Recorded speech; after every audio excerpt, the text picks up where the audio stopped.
Hey everyone, welcome back to our channel. Today I'm going to show you how to share Telegram group link. First, open Telegram. Of course, make sure you're logged into your account and then find the group that you want to share. In my case, this is the group I want to share. Once you made sure that it's the right group, tap the name of the group located at the top part of your screen. Now on this page, on the upper right part of your screen, you'll have an option to tap Edit. Tap that.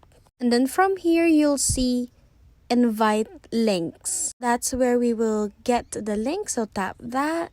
And then from here, on the right part of your screen, you'll see a circle with 3 dots. So when you tap that, you'll have an option to copy the link.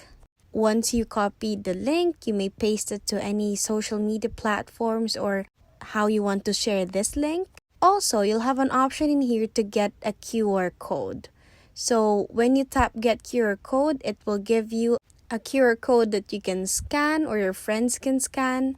And you'll also have an option to share this QR code via any social media platforms that you wish. And that's how to share Telegram group link. If you like this video, please give us a thumbs up, comment down below, and subscribe to our channel.